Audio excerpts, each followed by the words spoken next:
अस्सलाम वालेकुम। आज जो हम करेंगे बायोलॉजी का नेक्स्ट टॉपिक, हम लेवल्स को डिस्कस कर रहे हैं। पिछले 3 लेक्चर से हमने लेवल्स को स्टार्ट किया हुआ है कि बायोलॉजिकल लेवल जो है वो ऑर्गेनाइजेशन के क्या है। तो आज जो हमारा फर्स्ट लेवल है जो हम कर रहे हैं वो हमारे पास आएगा टिश्यू लेवल। टिश्यू लेवल से पहले जो हमने लेवल पढ़ा था वो हमारा था सेल लेवल था। तो हम क्या करते हैं, टिश्यू लेवल्स में क्या होता है, ऐसे सेल्स, सिमिलर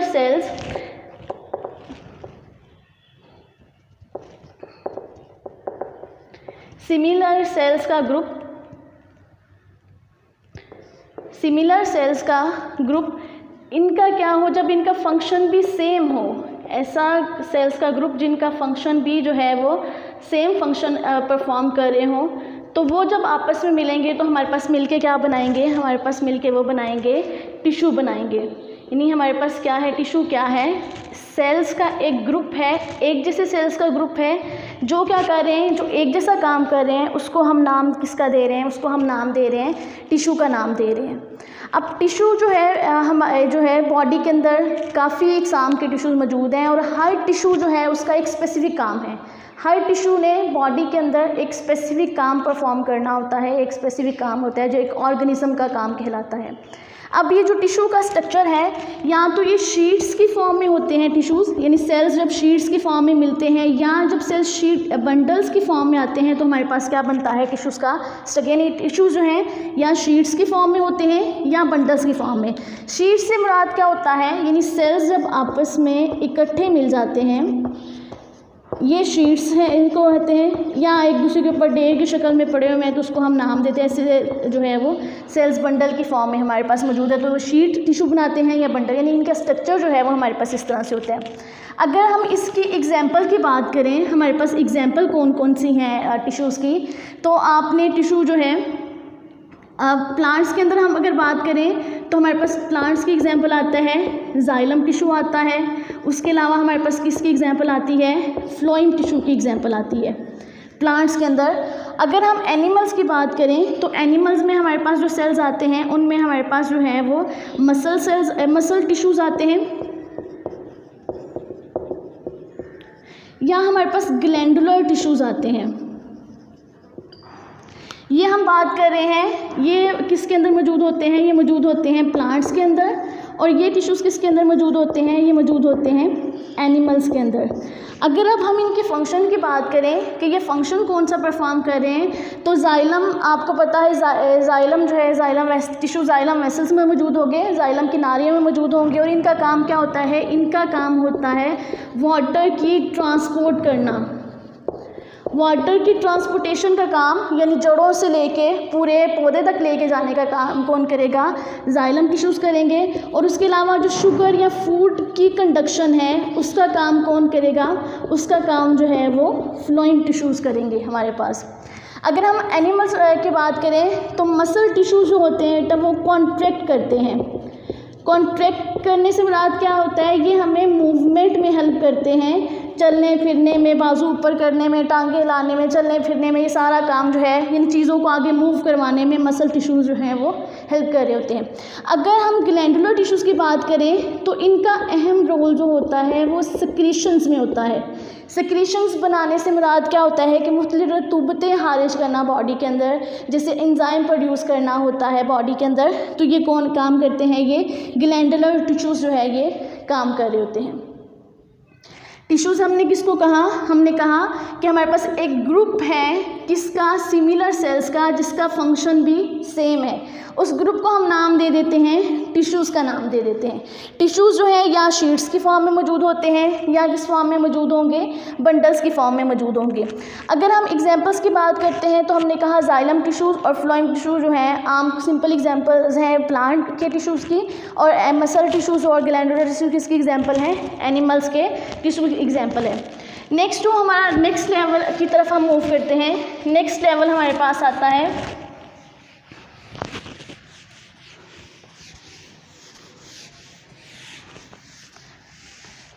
नेक्स्ट लेवल है हमारे पास organ and system level. Organ and system level. अब पहले हम डिस्कस कर लेते हैं ऑर्गन को डिस्कस कर लेते हैं। ऑर्गन क्या होता है? ऑर्गन हमारे पास जो है, जिसको अज़ू भी कहा जाता है, ऑर्गन हमारे पास क्या आएगा कि जब एक जैसे काम करने वाले टिश्यूज़ का ग्रुप ऑफ टिश्यूज़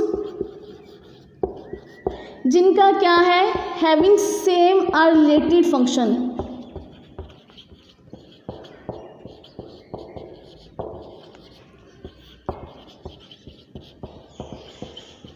ऐसे टिश्यूज़ यानी ग्रुप ऐसा टिश्यूज़ का जिनका एक जैसा काम होता है या एक ही काम को कर रहे होते हैं, तो उसको हम नाम दे देते हैं। वो सारे मिलके हमारे पास एक स्पेशल स्ट्रक्चर बनाते हैं जिसको हम नाम देते हैं, ऑर्गन का नाम देते हैं। हम किसकी बात कर रहे हैं? हम ऑर्गन की बात कर रहे हैं। हमने कहा कि टिश्यूज़ का अब ऐसा ग्रुप जो क्या कर रहे हैं, एक जैसा काम कर रहे हैं, वो मिलके क्या बना देगा, हमारे पास ऑर्गन बना देगा। ऑर्गन की सिंपल जो हमारे पास एग्जांपल लेते हैं ऑर्गन का, अगर आप लो स्टमक की एग्जांपल हम लेते हैं, जिसको मैदा उर्दू में कहा जाता है, ऑर्गन की एग्जांपल है। अब इसका काम क्या होता है? जो ऑर्गन है बेटा खुराक को डाइजेस्ट करता है, डाइजेशन जो है उसमें हेल्प करता है। डाइजेशन किसमें? स्पेशली जो आपने प्रोटीन फूड खाया होता है, आपकी खुराक में जो प्रोटीन का हिस्सा होता है, जैसे आपने गोश्त वगैरह खाया है, दूध पिया हुआ है, तो उसके दूध दही में जो प्रोटीन होता है वो किस में जाके डाइजेस्ट होती है? वो आपके स्टमक में जाके डाइजेस्ट होती है। स्टमक ऐसा ऑर्गन है जो आपकी फूड में मौजूद प्रोटीन पार्ट को डाइजेस्ट करेगा, वो हमारे पास, उसको हम स्टमक कहते हैं। अब ये क्या हो गया, डेफिनेशन हमने कर ली कि ग्रुप है ऐसा टिश्यूज़ का जो एक जैसा काम कर रहा है, उसको हम नाम देते हैं, स्टमक का नाम देते हैं। अब स्टमक, इसमें एग्जांपल लेते हैं हमारे पास स्टमक के अंदर टिश्यूज़ कौन से आते हैं। अगर हम स्ट्रक्चर की बात करें, स्टमक का स्ट्रक्चर कैसा होता है, तो बेटा स्टमक के अंदर दो किस्म के जो है वो टिश्यूज़ मौजूद होते हैं। एक को हम नाम देते हैं एपिथेलियम टिश्यू का, सेक्रेटरी एपिथेलियम, और दूसरे को हम नाम देते हैं, जो हमने पहले भी डिस्कस किया, मसल टिश्यूज़ का।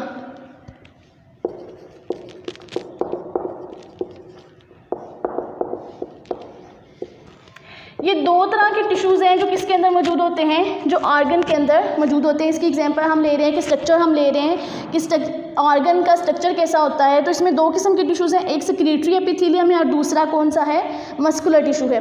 अगर हम सेक्रेटरी एपिथेलियम की बात करें, तो सेक्रेटरी एपिथेलियम, सेक्रेटरी का मतलब नाम से यहाँ शो है कि क्या करेगा, कुछ ना कुछ खारिज करेगा।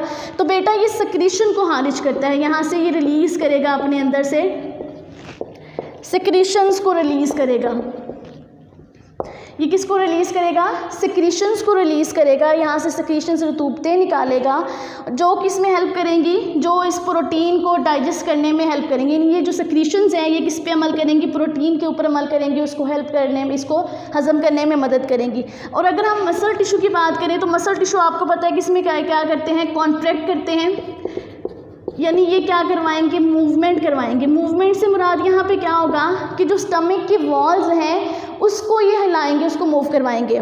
असल में जब स्टमक के अंदर क्या चीज़ मौजूद होती है, स्टमक के अंदर फूड है, फूड प्लस यहाँ पे क्या आ गया, सिक्रीशन आ गई, यानी फूड और सिक्रीशन। ये सिक्रीशन ये इसने रिलीज़ की और फूड जो आपने खाई हुई है।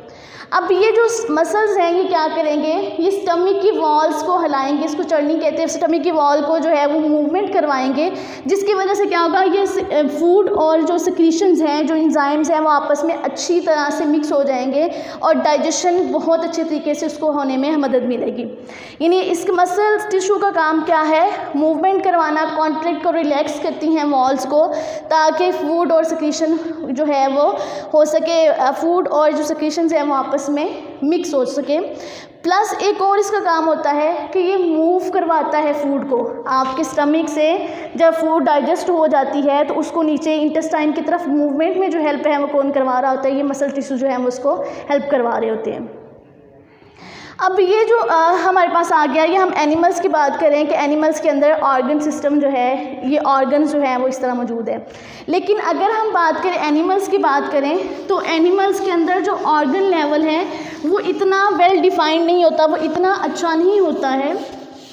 ऑर्गन्स के अंदर जो है हमारे पास ऑर्गन मौजूद, ऑर्गन सिस्टम ऑर्गन लेवल जो है उसके अंदर प्लांट्स के अंदर वो इतना वेल डिफाइन, इतना अच्छा मौजूद नहीं है जितना अच्छा प्लांट्स के अंदर है। उसमें गिने चुने कुछ ऑर्गन्स हैं जो आपको नज़र आते हैं, जैसे आपको प्लांट्स के अंदर रूट्स नज़र आती हैं, उसके अलावा आपको लीव्स नज़र आते हैं, आपको स्टेम नज़र आती है, आपको क्या नज़र आता है, फ्लावर नज़र आ जाते हैं। यही कुछ गिने चुने जो है हमारे पास ऑर्गन्स आते हैं जो नज़र आ रहे होते हैं, किसके अंदर, प्लांट के अंदर नज़र आ रहे होते हैं। अब अगर इसके फंक्शन की बात करें तो रूट्स, आपको पता है रूट्स क्या करती हैं, ये एक तो वाटर एब्जॉर्ब करती हैं,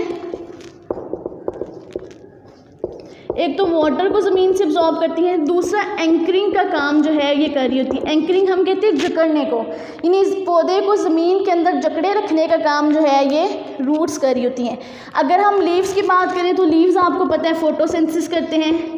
फोटोसिंथेसिस जो है वो क्यों लाजमी होती है, फोटोसिंथेसिस क्या किसके लिए, फूड, जिसको फूड कहते हैं, यानी प्लांट्स की खुराक बनाने के लिए लीव्स जो है ये हेल्प कर रहे होते हैं। प्लस गैसेस का एक्सचेंज जो है इनमें स्टोमेटा के ज़रिए लीव्स कर रहे होते हैं। अगर हम स्टेम की बात करें तो स्टेम जो है वो कंडक्शन का काम करता है, conduction of water plus sugars.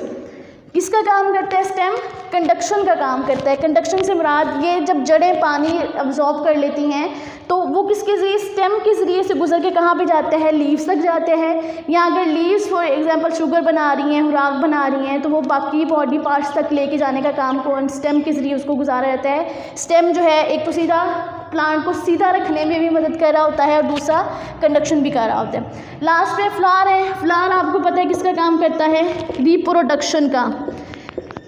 Reproduction का काम जो है वो सारा का सारा फ्लावर कर रहा होता है। इसमें क्या होता है, फ्रूट फॉर्मेशन जो है वो इसके ज़रिए होती है, बीज इसके ज़रिए होता है और अगली जनरेशन जो है वो इसके ज़रिए आती है। अब ये तो हो गया हमारा ऑर्गन। अब अगर हम बात करें ऑर्गन सिस्टम की, तो ऑर्गन सिस्टम में बेटा क्या होता है, एक जैसा काम करने वाले जितने भी रिलेटेड ऑर्गन्स हैं, रिलेटेड ऑर्गन्स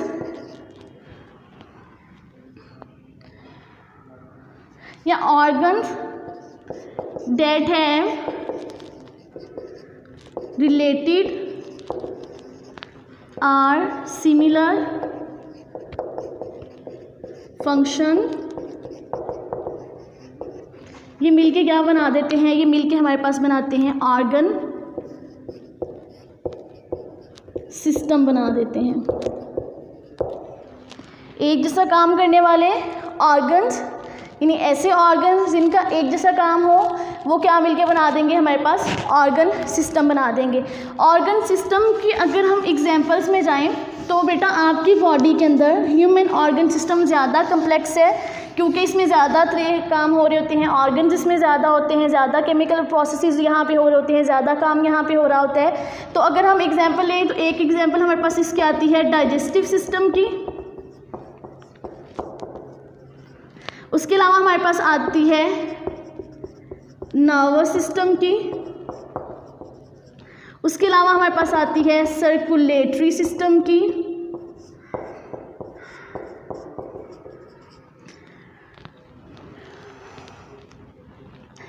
हमारे पास फिलहाल 3 को हम जो है यहाँ पे डिस्कस कर लेते हैं, या उसके अलावा एक हमारे पास रिस्पायरेटरी सिस्टम आता है।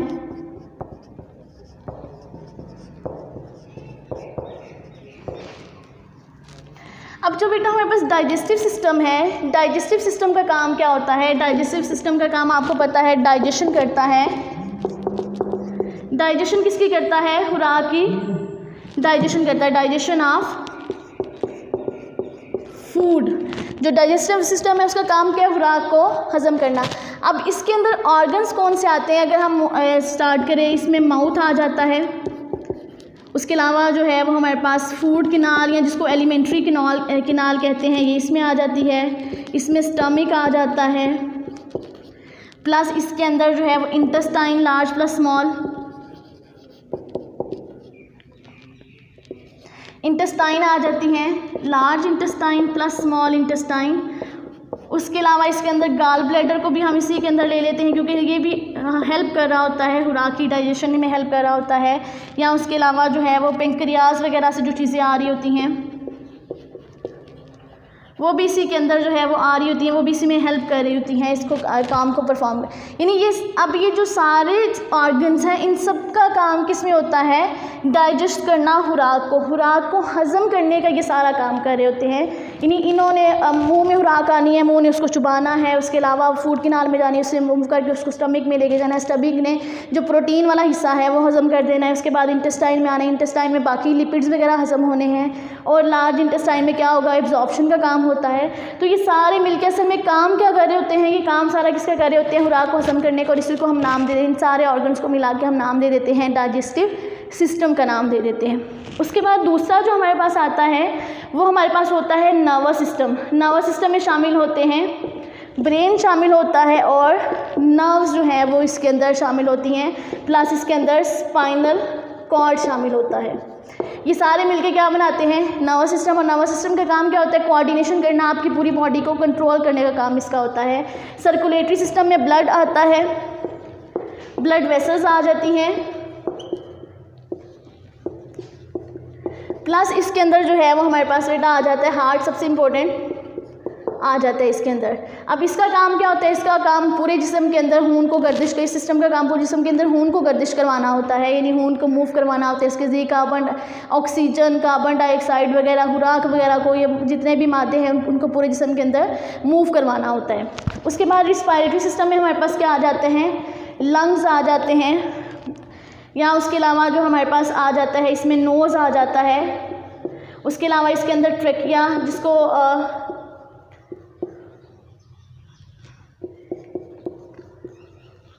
ट्रकिया आ जाती है, ट्रकिया जिसको सांस की नाली भी कहा जाता है। तो इसका काम क्या होता है, इसका काम आप सांस जो लेते हैं तो ऑक्सीजन को अपनी बॉडी के अंदर लेके जाने का और कार्बन डाइऑक्साइड को बाहर निकालने का इसमें आता है। ये सिंपल सी एग्जांपल थी जो हमने किसकी कर ली ना, ऑर्गन और ऑर्गन सिस्टम की हमने की। जो नेक्स्ट हम लेवल ले रहे हैं, इसे एक जो है वो आगे मूव कर रहे हैं।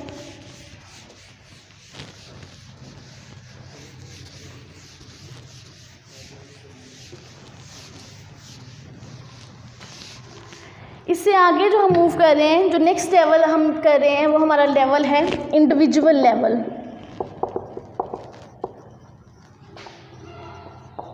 इंडिविजुअल हम कहते हैं एक ऑर्गेनिज्म को हम नाम देते हैं, इंडिविजुअल का नाम देते हैं।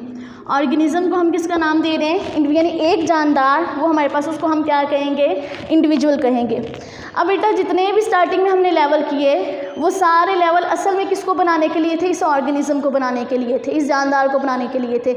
हमने सब एटॉमिक से स्टार्ट किया और लास्ट हमने कौन सा किया, ऑर्गन सिस्टम लेवल। अब क्या होता है, जितने भी ऑर्गन सिस्टम्स होते हैं बॉडी के अंदर, जितने भी ऑर्गन सिस्टम हैं वो अपने आप को अरेंज कर लेते हैं एक खास फॉर्म में, या असेंबल कर लेते हैं,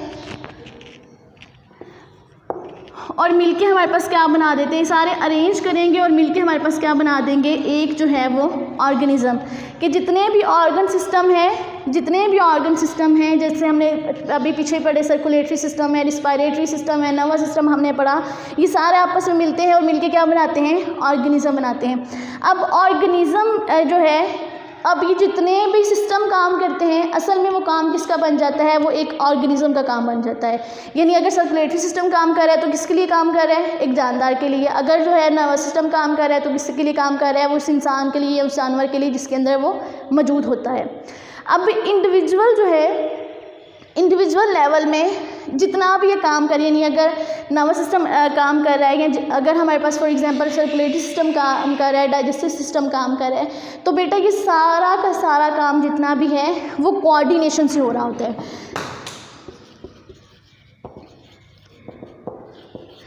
जो ऑर्गेनिजम्स के अंदर जितना भी काम है वो किसके ज़रिए हो रहा है, कोऑर्डिनेशन। कोऑर्डिनेशन का काम होता है बाहर मिलजुल के काम करना, आपस में इकट्ठे मिलके ये सारे काम कर रहे होते हैं। कभी ये नहीं होता कि नर्वस सिस्टम ने कह दिया हो कि तुम बाकी काम करो तो मैंने कुछ नहीं संभालना, या सर्कुलेटरी डाइजेस्टिव सिस्टम ने इनकार कर दिया हो कि मैंने खुराक हजम नहीं करना। तो क्या होता है, जितने भी काम हैं वो सारे कोऑर्डिनेशन के साथ बाहर मिलजुल के हर चीज़ हो रही होती है। अब इसमें क्या होता है, कोऑर्डिनेशन हमारे पास आ जाती है, यानी हर ऑर्गेनिज्म अपने एक कोऑर्डिनेशन से काम करता है। अगर इसकी हम एग्जांपल लें, यानी कोऑर्डिनेशन से क्या मुराद है, अगर एक इंसान क्या कर रहा है, एक्सरसाइज कर रहा है,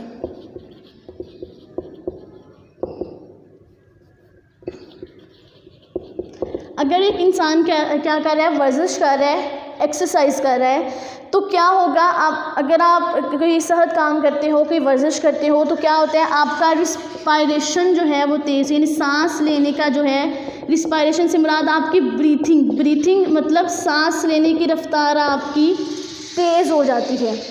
सांस लेने की रफ्तार तेज़ होती है किस वजह, प्लस क्या होता है, आपका बेटा हार्ट बीट भी तेज़ हो जाती है, दिल की धड़कन भी तेज़ हो जाती है। यानी यहाँ पे क्या होता है, आपका जो है वो हार्ट बीट, ब्लड सर्कुलेशन यानी खून के जो करवाने वाला काम है वो भी तेज़ हो जाता है। और मसल्स आपके जो हैं वो पहले से ही मूव कर रहे हैं, आपके मसल्स जो हैं वो भी साथ साथ मूव कर रहे हैं। क्या हुआ, अगर एक इंसान क्या कर रहा है, एक्सरसाइज कर रहा है, तो क्या हुआ, उसके मसल्स ने काम किया। अब एक्सरसाइज मसल से होनी है ना, मसल से भाग रहा है, दौड़ रहा है या कुछ भी इस तरह का काम कर रहा है, मसल्स काम कर रहे हैं, ना सिर्फ मसल्स काम कर रहे हैं बल्कि क्या हो रहा है, उसका रिस्पायरेशन यानी सांस लेने की रफ्तार भी तेज़ हो जाती है। सांस लेने की रफ्तार तेज़ होती है, साथ उसकी दिल की धड़कन भी तेज़ हो जाती है। अब ये सारा क्यों होता है, जब वो मसल्स काम कर रहे हैं तो बेटा मसल्स जो हैं उनको ज़्यादा काम करने के लिए ऑक्सीजन ज़्यादा चाहिए होती है। मसल्स को काम करने के लिए ताकि ऑक्सीजन की मौजूदगी में वो ग्लूकोज को तोड़ के एनर्जी लें। जितनी एनर्जी ज़्यादा होगी उतनी एक्सरसाइज जो है वो रिक्वायर होगी, उसको ज़्यादा तेज़ चलने के लिए एनर्जी की ज़रूरत है। अगर वो भाग रहे तो उसको भागने के लिए किसकी ज़रूरत है, एनर्जी की ज़रूरत है। एनर्जी उसको कैसे मिलेगी, उसके मसल्स के अंदर ग्लूकोज है जिसको टूटना है, और वो टूटते किसकी मौजूदगी में है, ऑक्सीजन की मौजूदगी में। तो ऑक्सीजन जो है मसल्स को एनर्जी देने के लिए किसकी ज़्यादा ज़रूरत है, ऑक्सीजन की। अब ऑक्सीजन की ज़्यादा मिकदार चाहिए तो इसके लिए क्या होता है, आप सांस तेज़ी से लेते हो ताकि ज़्यादा से ज़्यादा ऑक्सीजन आपके अंदर जाए और आप जो है वो ऑक्सीजन को ज़्यादा से ज़्यादा हवा से ले सको। अब रिस्पायरेशन इसलिए तेज़ होगी। अब इस ब्लड सर्कुलेशन, हार्ट बीट का काम क्या हुआ, हार्ट बीट तेज़ होती है और साथ ब्लड फ्लो ज़्यादा होना स्टार्ट हो जाता है। ब्लड फ्लो से मुराद क्या, खून तेज़ी से गर्दिश करता है और ये जो ऑक्सीजन है उसको ज़्यादा किस तक लेके जाता है, मसल्स तक। यानी यहाँ पे जो आपके लंग्स ने ऑक्सीजन ली वो ब्लड में गई और ब्लड ने तेज़ी से उसको कहाँ पे लेके गया, उसको मसल्स तक ले गया, ताकि जो है वो सारा का सारा काम तेज़ी से हो सके। जो एक्सरसाइज कर रहा है वो उसका जो है वो एनर्जी का लेवल उसको बराबर रखे, जितनी वो एनर्जी यूज़ कर रहा है वो एनर्जी जो है वो उसको बराबर करता जाए। अब उसके बाद ये सारी एग्जांपल किसके हम ले रहे हैं, ये कोऑर्डिनेशन की ले रहे हैं। यानी अब इसमें आप देखो मसल्स जो वाला है वो मस्कुलर सिस्टम काम कर रहा है, रिस्पायरेशन वाला जो काम है वो कौन कर रहा है, ये रिस्पायरेटरी सिस्टम काम कर रहा है, और ब्लड सर्कुलेशन वाला काम कौन सा सिस्टम कर रहा है, सर्कुलेटरी सिस्टम कर रहा है। यानी आप एक आदमी एक्सरसाइज कर रहा है तो उसमें 3 सिस्टम में वो इन्वॉल्व कर रहा है। एक कौन सा है, मसल्स वाला, एक कौन सा सिस्टम है, सांस लेने वाला, एक कौन सा सिस्टम है, दिल वाला, यानी दिल की जो खून की जो गर्दिश वाला सिस्टम है उसको तेज़ कर रहा है। अब ये 3 सिस्टम मिलके काम कर रहे हैं। अब बेटा इनको कैसे पता है, ये तो हो गया कोऑर्डिनेशन कि ये मिलके काम करें, लेकिन इनको कैसे पता है कि हमने मिलके काम करना है। यानी इसको मसल्स को ऑक्सीजन ज़्यादा चाहिए तो इसको सांस लेने को कैसे पता चल गया, लंग्स को कैसे पता चल गया कि ऑक्सीजन ज़्यादा है तो मैंने सांस ज़्यादा लेना है, या जो है वो हार्ट बीट को, दिल को कैसे पता चल गया कि मैंने ज़्यादा तेज़ी से मूव करना है क्योंकि यहाँ पर ऑक्सीजन तेज़ी से मैंने पहुँचानी है। तो इस सब को जो कंट्रोल करने का काम होता है वो बेटा आपका नर्वस सिस्टम कर रहा होता है। यानी आपका ब्रेन जो होता है वो आपकी हर चीज़ को कंट्रोल कर रहा होता है। आपका नर्वस सिस्टम क्या कर रहा होता है, आपकी हर चीज़ को कंट्रोल कर रहा होता है। यानी आपके अंदर जो कोऑर्डिनेशन है वो किसके ज़रिए हो रही है, वो नर्वस सिस्टम के ज़रिए हो रही है। अब उसके अलावा एक और कोऑर्डिनेशन है जिसको केमिकल कोऑर्डिनेशन कहते हैं, जो हार्मोन्स के ज़रिए होती है, वो लॉन्ग टर्म होती है। केमिकल कोऑर्डिनेशन भी यहाँ पे आती है जो कि लंबे अरसे के लिए अगर यानी आपने कोई लंबा काम करना है, किसी ने बड़े होना है, कद में इजाफा होना है, तो वो बड़ा लंबे काम के लिए केमिकल कोऑर्डिनेशन को यूज़ किया जाता है। चलिए हम इंडिविजुअल लेवल को एक दफ़ा फिर से रिपीट कर देते हैं। इंडिविजुअल लेवल में हमने क्या कहा कि ऑर्गेनिज्म कैसे बनते हैं, ऑर्गन सिस्टम अपने आप को अरेंज या असेंबल करते हैं और मिलके क्या बना देते हैं, हमारे पास एक ऑर्गेनिज्म बना देते हैं। अब ऑर्गेनिज्म के अंदर जितने भी सिस्टम काम करें वो सारे कोऑर्डिनेशन के साथ काम करें। कोऑर्डिनेशन से मुराद क्या होता है, सारे बाहम मिलजुल के काम कर रहे होते हैं।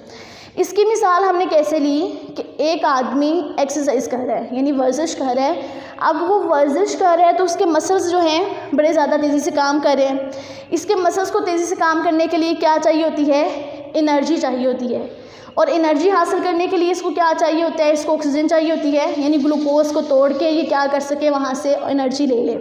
अब बेटा इसको ऑक्सीजन ज़्यादा चाहिए, मसल्स को ऑक्सीजन क्या चाहिए, ज़्यादा चाहिए। तो उसने क्या करना है, इसके लिए आपके सांस लेने की रफ्तार तेज़ हो जाती है, प्लस आपकी हार्ट बीट भी जो है वो तेज़ हो जाती है। किसके लिए, ताकि लंग्स जो है वो ज़्यादा से ज़्यादा ऑक्सीजन लें और खून जो है वो ज़्यादा से ज़्यादा ऑक्सीजन किस तक लेके जाए, आपके मसल्स तक लेके जाए। क्योंकि आपको पता है आपका खून जो है खुराक हर टिश्यू तक खुराक को पहुंचाने का, ऑक्सीजन को पहुंचाने का काम आपका जो है वो कर रहे होते हैं, आपका जो है वो खून कर रहा होता है। तो ये तीनों चीज़ें कोऑर्डिनेशन से काम कर रही हैं। यानी अगर मसल्स को ऑक्सीजन ज़्यादा चाहिए तो ब्रीथिंग रेट और ब्लड सर्कुलेशन ज़्यादा हो गया, इसको हम नाम देते हैं कोऑर्डिनेशन का। कोऑर्डिनेशन को कंट्रोल कौन करता है, आपका नर्वस सिस्टम।